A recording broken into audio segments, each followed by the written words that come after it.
Hello pong muli.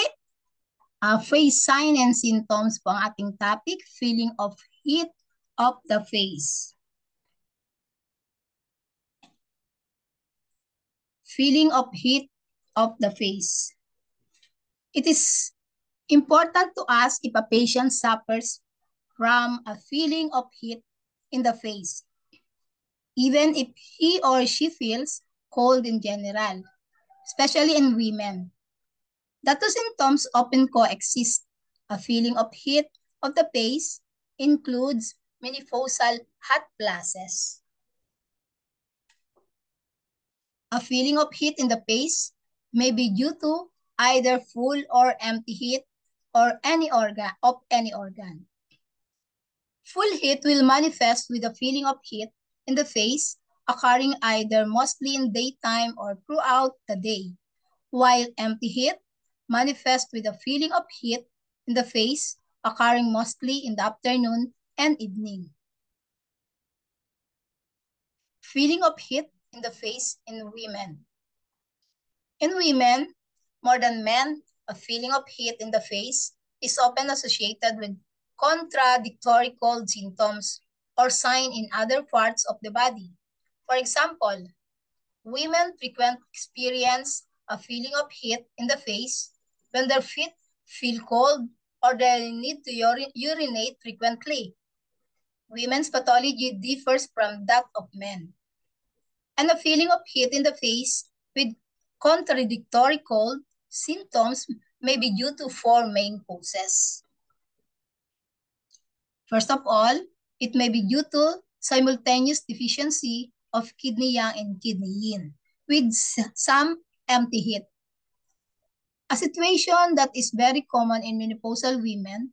This is case, the woman will experience hot flashes and a feeling of heat of the face and other empty heat signs, such as night sweating, M5 palm heat, but also cold symptoms such as cold feet and frequent urination, which derive from kidney yang deficiency.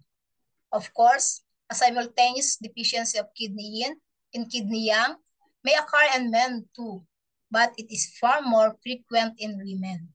Indeed, sabi nung author sa kanyang experience, especially in women over 40, this situation is the norm rather than exception.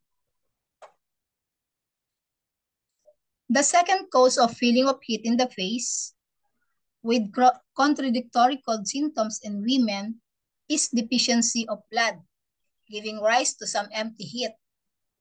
The blood deficiency may cause some cold symptoms, especially cold hands and empty heat deriving from it may cause a feeling of heat in the face. This pattern that is empty heat from blood deficiency occurs only in women. The third cause of feeling of heat in the face with contradictory cold symptoms in women is a disharmony of penetrating vessel.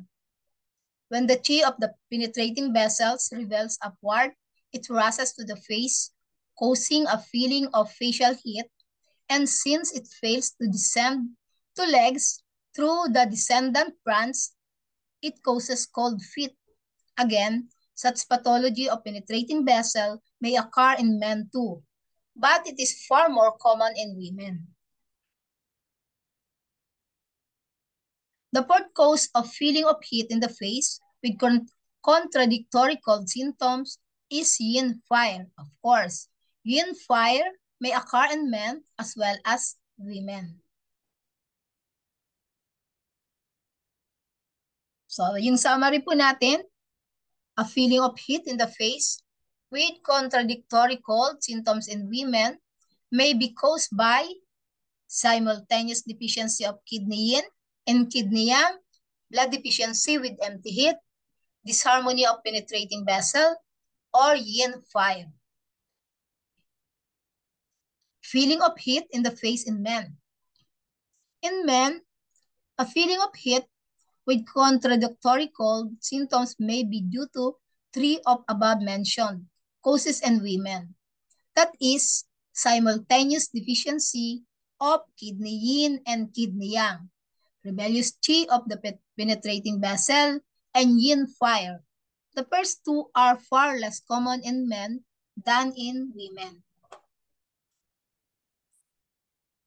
In men, feeling of heat in the face with contradictory cold symptoms in other parts of the body is usually due to coexisting patterns such as liver fire and kidney yang deficiency. So thank you po for your attention.